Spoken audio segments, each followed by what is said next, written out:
Especial Saúde está na sua companhia, desta vez a partir do European Virology Meeting, que decorre na Universidade Católica em Lisboa e que este ano tem como tema HIV e HCV, as duas faces da mesma moeda. E neste Especial Saúde, para falar de VIH-Sida e das patologias e problemas que lhes estão associados, principalmente de doentes que têm mais idade e que são portadores do vírus há mais tempo. Como sabemos, o VIH-Sida é hoje uma doença crónica e, ao que parece, os problemas destes doentes são semelhantes aos de outros com outras patologias. Semelhantes, mas certamente não iguais. E é isso que vamos falar com os convidados, a quem eu dou desde já as boas-vindas. Muito obrigada por estarem hoje aqui comigo. Professor Saraiva da Cunha, a primeira questão para o senhor. Estes doentes são doentes crónicos, os doentes com VIH-Sida são doentes crónicos. São iguais ou são diferentes dos outros doentes crónicos que existem com outras patologias variadas? Ora bem, iguais não são, há algumas diferenças. Quer dizer, nós temos esta noção hoje de que a infecção VIH se transformou numa doença crónica e temos esta tendência a dizer que é igual ao doente com diabetes, é igual ao doente com hipertensão, enfim, é igual às outras doenças crónicas. E não é completamente verdade. O que é que o diferencia, digamos assim, Há duas diferenças, a meu ver, que são duas diferenças substanciais. Primeiro, estamos a falar de uma doença que é uma doença infecciosa, o que significa que é uma doença que se transmite. A hipertensão não se transmite, claro, a diabetes não se transmite, mas a infecção VIH, mesmo em doença crónica, pode transmitir-se. Claro. Essa é uma diferença que é substancial. E isto tem naturalmente impacto de saúde pública, que não tem uma outra doença não transmissível.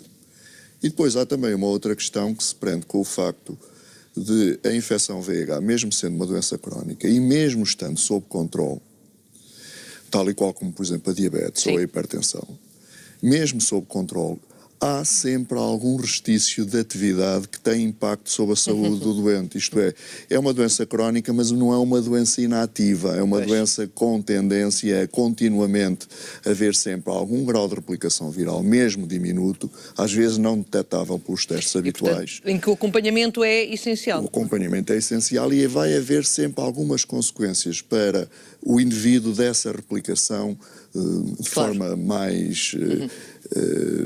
menos perceptível, não doseável ou não determinável, mas que existe.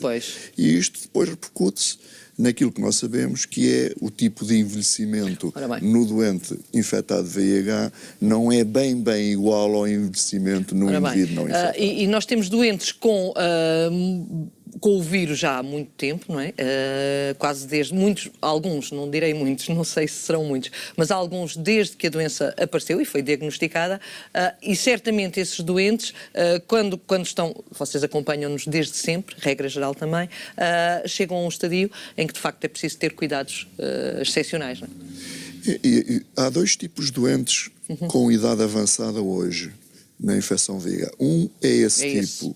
É a tipologia do doente que vem desde o início da infecção, que conseguiu ir, enfim, fazendo as sucessivas terapêuticas que nós fomos tendo ao nosso dispor e que sobreviveram até aos dias de hoje. Foi um acompanhamento, digamos. Mas há também a outra população VIH idosa, agora, não é? Que é os que se infectam já sendo idosos. E são diferentes, não é? Pois, claro, são diferentes, não tem nada a ver um com o outro, são duas populações completamente distintas e vamos ter a oportunidade de ver e de comparar qual vai ser a evolução destas duas populações, sendo ambas idosas. Porque vocês também não sabem. Estamos a aprender agora. Claro. Doutora Ana, bem-vinda também.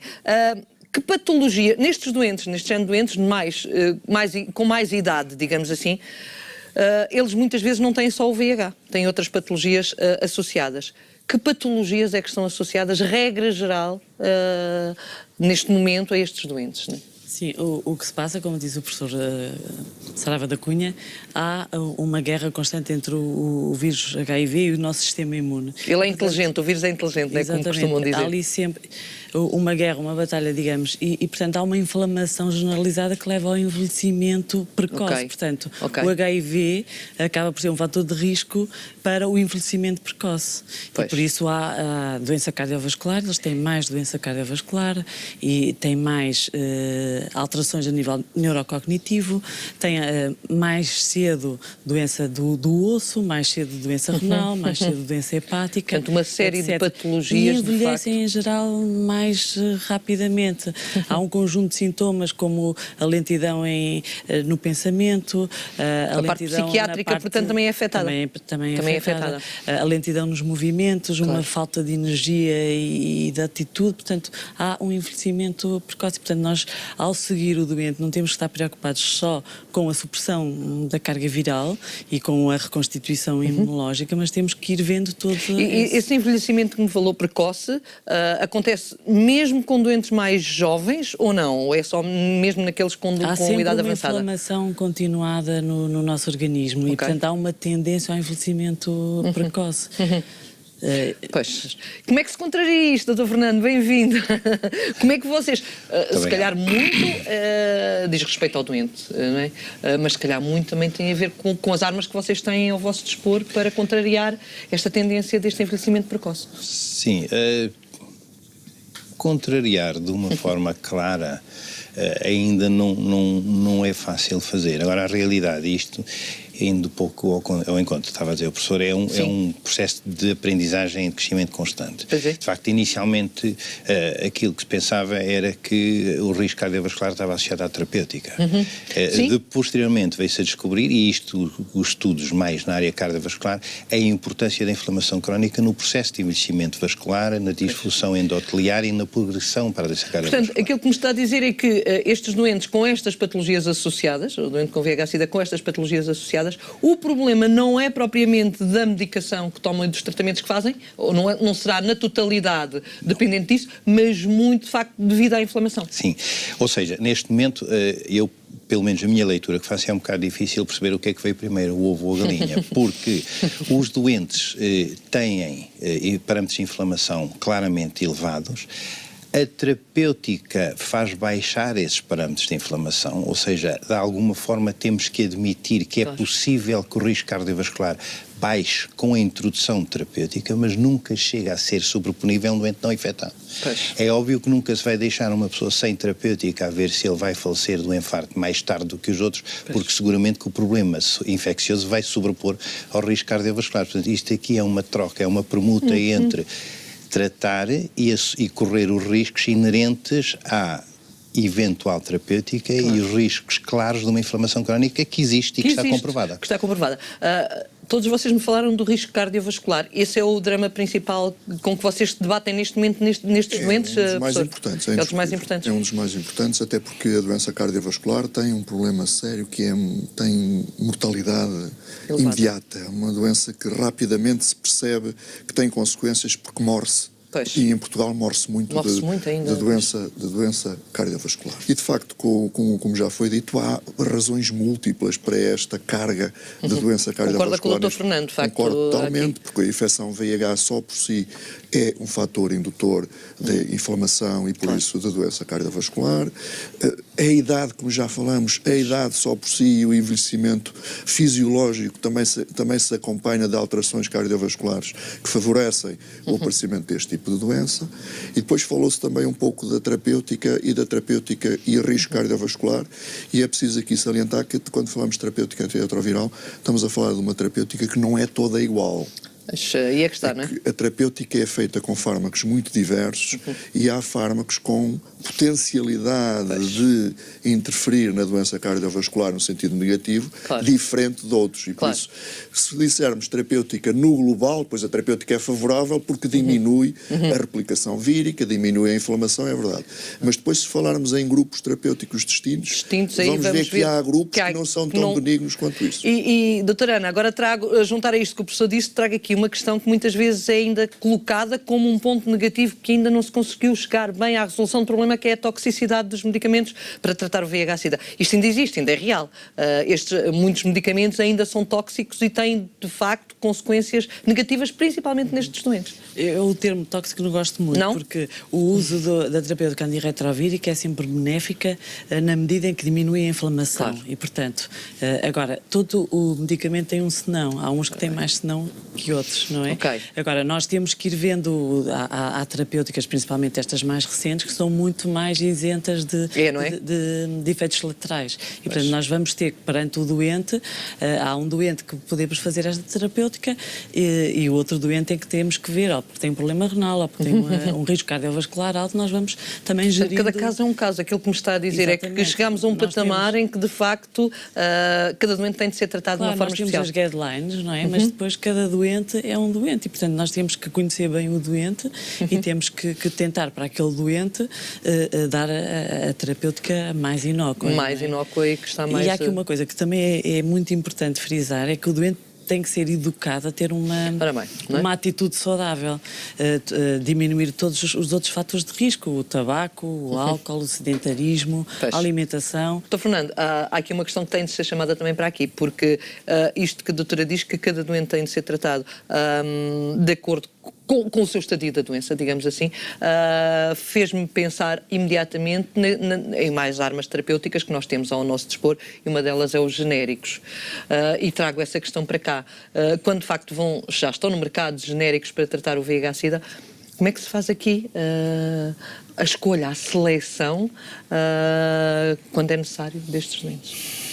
Porque não pode ser para todos, se calhar os genéricos não vão servir para todos, não é? Isto cria aqui um problema que será mais talvez de gestão e de economia de saúde. Ou seja, como já disse a doutora Ana bem, todos os medicamentos têm efeitos secundários e têm efeitos potencialmente, complicações potenciais. Sim.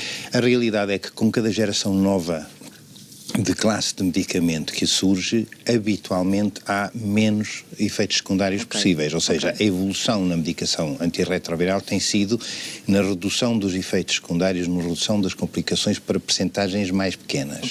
O que é que isto quer dizer?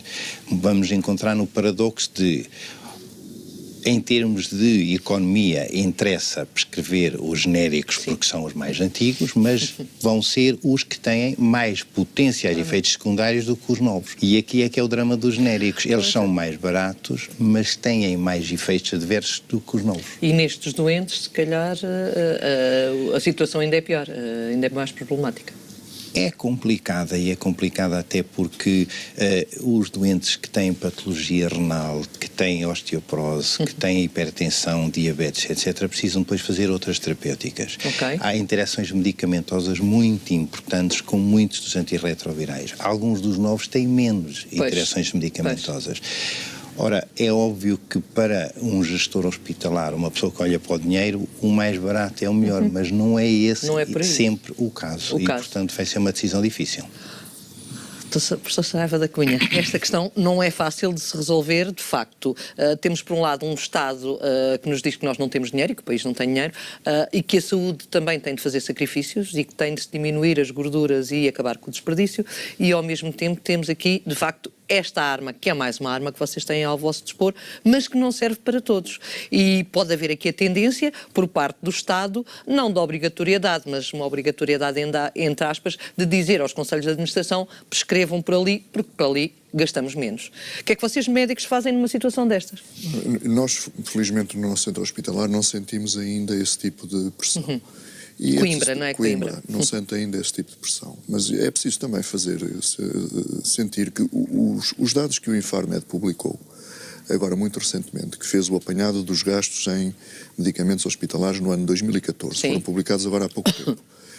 Se nós formos ver os custos com os diferentes grupos farmacoterapêuticos, este grupo dos medicamentos antivíricos, nomeadamente os medicamentos antivíricos, e quando falamos de antivíricos, o custo desse grupo de medicamentos é completamente dominado pelos medicamentos contra a infecção VIH, porque o peso da hepatite C não se faz ainda sentir nos dados de 2014. Pois não. Se nós formos ver, há uma diminuição de custos neste grupo de antivíricos. Por exemplo, é possível poupar dinheiro negociando com as companhias farmacêuticas.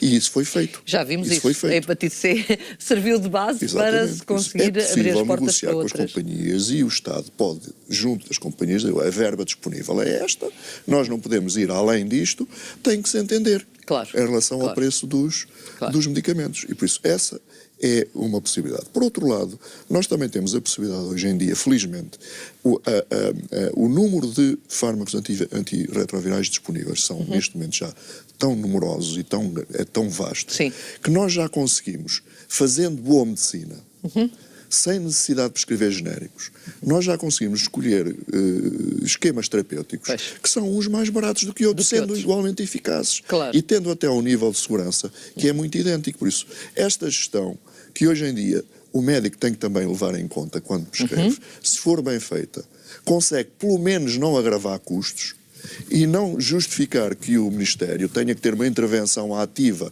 neste grupo de fármacos, pressionando os conselhos, é que é preciso poupar ainda mais. E por isso, eu acho que apesar de tudo se tem conseguido, pelo menos não agravar o preço dos medicamentos. Pelo contrário, até conseguir alguns ganhos na sua utilização, sem necessidade de irmos para Ana, concorda? De facto, há aqui...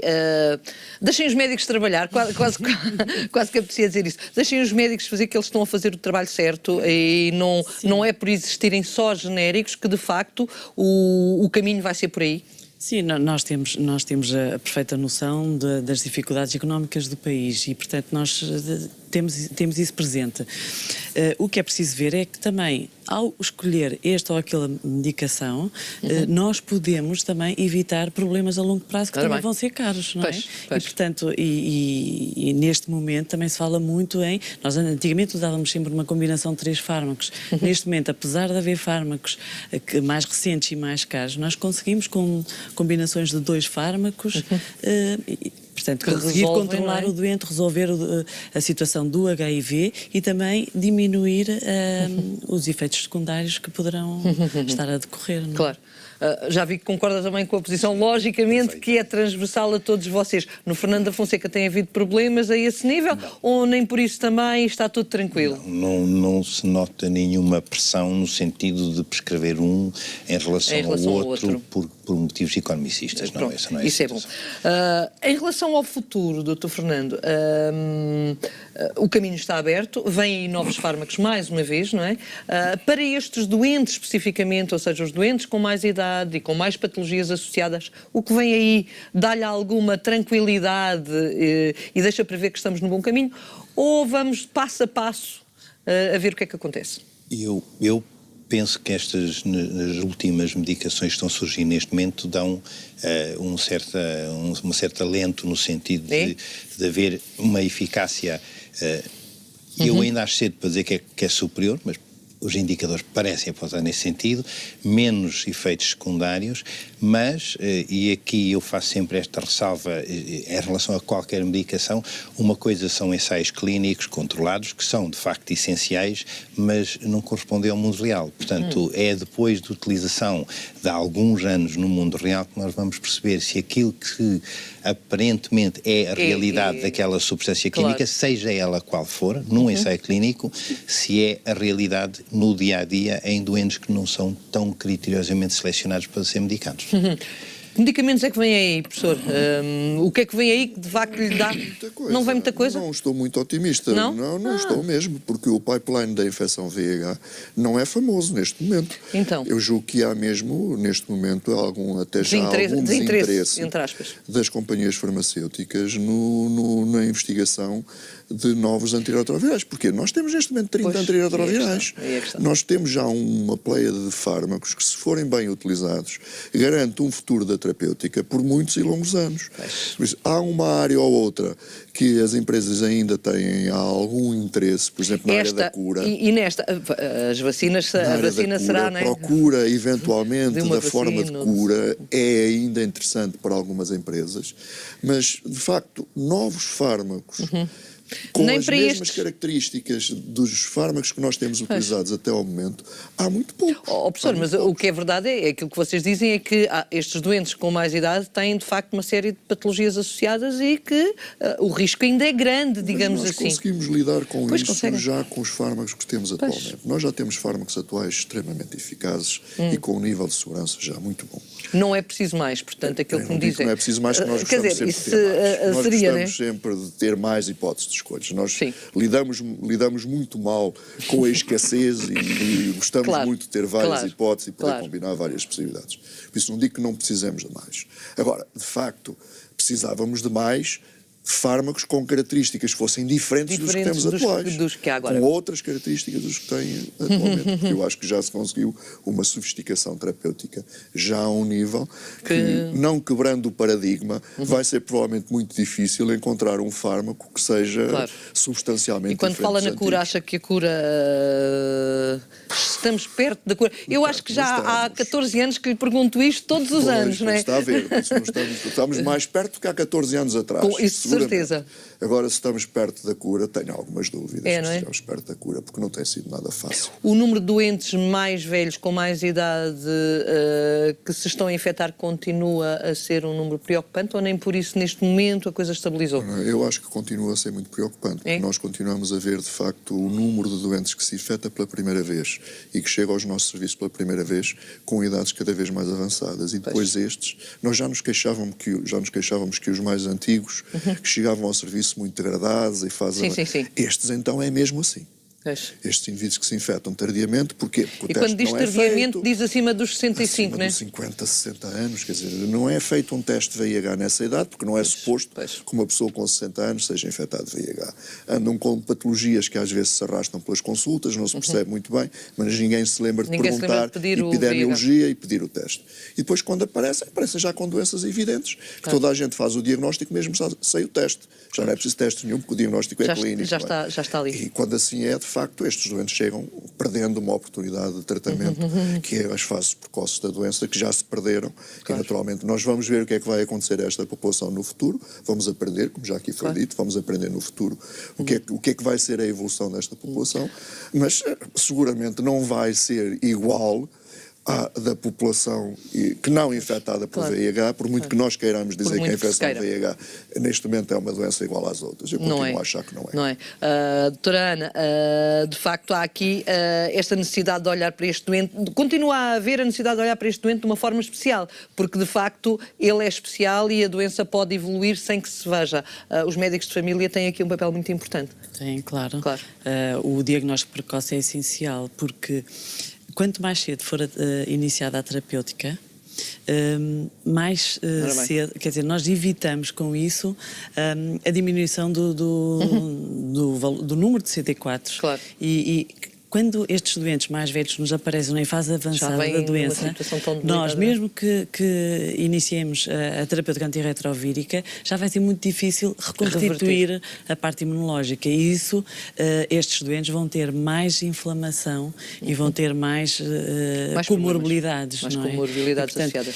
Já agora iria só juntar uma coisa. Um campo que poderia ser interessante é realmente essas terapêuticas que se falam, não especificamente antirretrovíricas, mas terapêuticas, está difícil, portanto a investigação está a tentar, mas terapêuticas para diminuir a inflamação, e isso iria contribuir para diminuir as comorbilidades. É por aqui o caminho, Fernando? É uma hipótese. É uma hipótese. É uma hipótese, mas... eu penso também está pessimista em relação ao aparecimento de novas moléculas e novos tratamentos que de facto façam a diferença? Já disse, não há muita coisa. Não há muita coisa. E aliás, se pensarmos bem, a evolução tem sido em aparecer moléculas novas, classes já existentes. O que tem melhorado é a tolerabilidade.